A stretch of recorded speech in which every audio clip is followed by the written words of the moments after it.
How about this for a thought? What if a single diagnosis could completely derail a promising future? That's exactly what happens in the film, I swear. And it's one of the most compelling stories I've seen in a long time. Oh, I know the one you're talking about. It's the biographical drama about John Davidson, right? The Scottish teenager whose life is turned upside down by Tourette syndrome? That's the one. It's set in 1983, and it starts with John as this hardworking, talented soccer goalkeeper. He's got everything going for him. He's the eldest of 4 kids. He's got a bright future ahead of him, and then, out of nowhere, the symptoms of Tourette's start to appear. It's devastating to watch. That must have been such a shock for him and everyone around him. Back then, Tourette's wasn't widely understood, right? Exactly.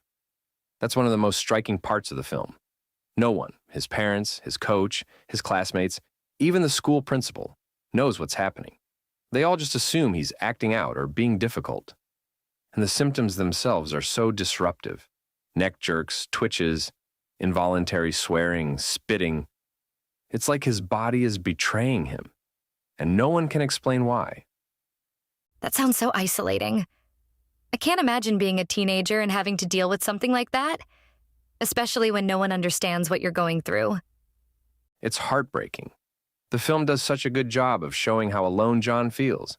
He's only 13, and suddenly, he's being treated like a problem by everyone around him. It's no wonder he starts to lose hope.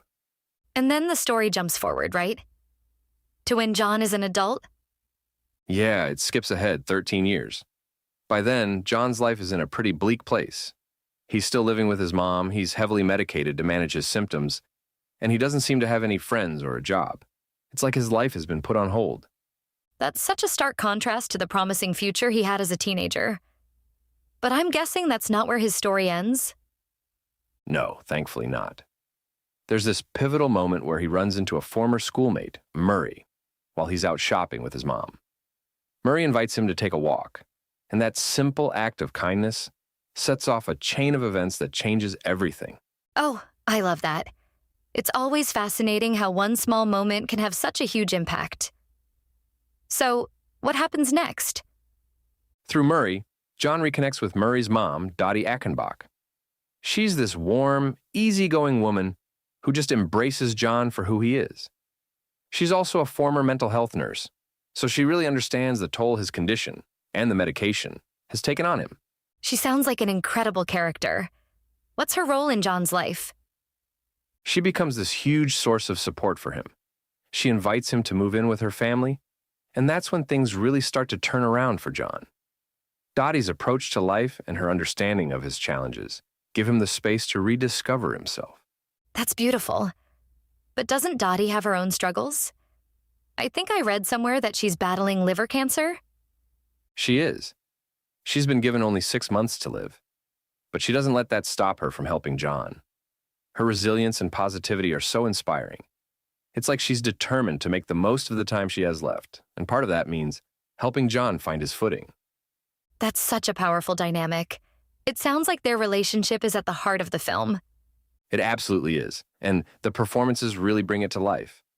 Maxine Peak, who plays Dottie, is phenomenal. She brings so much warmth and humanity to the role. You can't help but fall in love with her character. And what about John? How do the actors handle his character at different stages of his life? Both actors are incredible. Scott Ellis Watson plays the teenage John, and he does such a great job of capturing the confusion and desperation of a young boy whose life is suddenly out of his control. Then there's Robert Aramayo, who plays the adult John. His performance is so raw and authentic. You can see the vulnerability, the resilience, the drive. He really makes you root for John. It sounds like the casting was spot on. What about the supporting characters? Do they add to the story? Definitely. Shirley Henderson plays John's mom, Heather, and she does an amazing job of showing the challenges and sacrifices a parent makes when their child is struggling. And then there's Peter Mullen, who plays Tommy Trotter, John's employer at the local community center. He's this kind, understanding guy who really believes in John. His character adds so much heart to the story. It sounds like the film is filled with these rich, multidimensional characters.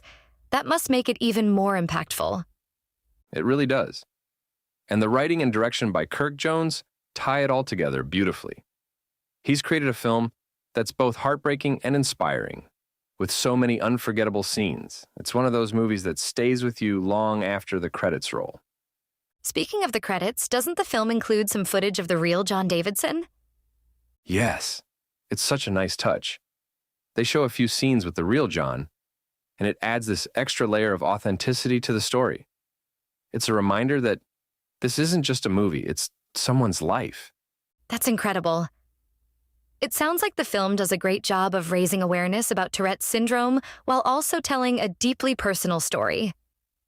Absolutely. It's one of those rare films that's both entertaining and educational. It really brings accessibility and engagement to a condition that's often misunderstood. And it does it with so much heart. I love that. It sounds like a must-watch. How would you rate it? I'd give it an 8.5 out of 10. It's not just a movie, it's an experience. I've already seen it twice, and I'd watch it again in a heartbeat. That's high praise. I'll definitely have to check it out. Thanks for sharing this. It sounds like a film that everyone should see. It really is. I can't wait to hear what you think of it. You've been listening to Movies First. Available at Apple Podcasts, Spotify, iHeartRadio, or your favourite podcast player. You can also stream on demand at Bytes.com. This has been another quality podcast production from Bytes.com.